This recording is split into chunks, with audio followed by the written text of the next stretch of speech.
الأبواب واسعة أمام الحريات وإطلاق المبادرات وحق العقل في النقد والتفكير والخلق.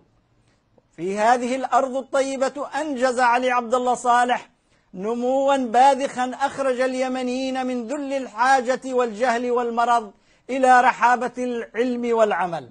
ومن الضياع إلى الاعتزاز بالذات، ومن الذل إلى الكرامة، ومن القمع والاستئثار إلى الديمقراطية والحوار. وتجاوز مآسي الانشطار إلى فضاءات الوحدة التي أنجزها مع رفاقه وشركائه في الشمال والجنوب بالحكمة، وحماها بالسلام والحوار، حتى إذا جاءت المؤامرة الصهيونية في الربيع العربي الأثيم خرج وتخلى عن السلطة كي يصون دماء أبناء شعبه الذين أحبهم وأخلص لهم. لكن المؤامرة لاحقته واقتفت أثره بأيدي محور الشر لتكمل بأيدي الفاشية الحوثية في آخر المطاف. وفي ذلك المشهد الذي يعبر عن شهوة الدم وكره للإنسانية، ها هو يموت شهيدا قويا نقيا وأبيا مدافعا عن الثورة والجمهورية والوحدة والحرية والديمقراطية والانعتاق من الاستبداد.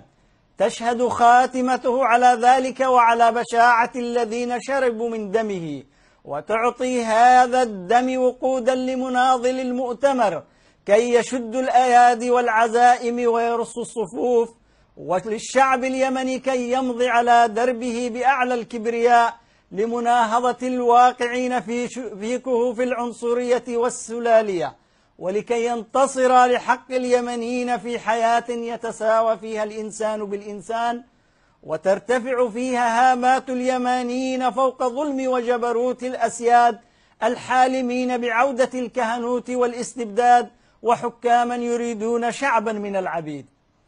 أما آن للعالم أن يدرك أن هذه الفاشية التي تقتل الإنسان وتهدم البيوت والمساكن وتغلق دور العلم والمعرفة وتستبيح الحرمات وتصادر الحريات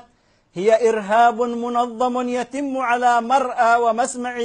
كل من يعيش على كوكب الأرض. يا أبناء المؤسسة العسكرية والأمنية الصلبة التي تتحطم عليها مؤامرات الإمامة والرجعية، يا أعضاء المؤتمر وأنصاره وحلفائه، يا أبناء الشعب اليمني، عهدا بأننا سنظل على مبادئ الشهيد علي عبد الله صالح وقيم الجمهورية والوحدة والديمقراطية، وأننا معكم وبكم سنشد العزم وسنكون يدا بيد ضد جماعات الظلام والفاشية الحوثية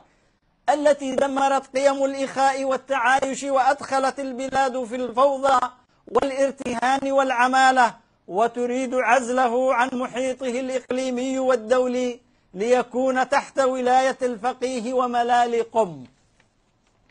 سنمضي على هذا الطريق حتى الحرية والتقدم والنهضة للجمهورية والانتصار للجمهورية التي ناضل من أجلها الشهيد الزعيم علي عبد الله صالح صبيا وبناها شابا وقضى من أجلها حكيما.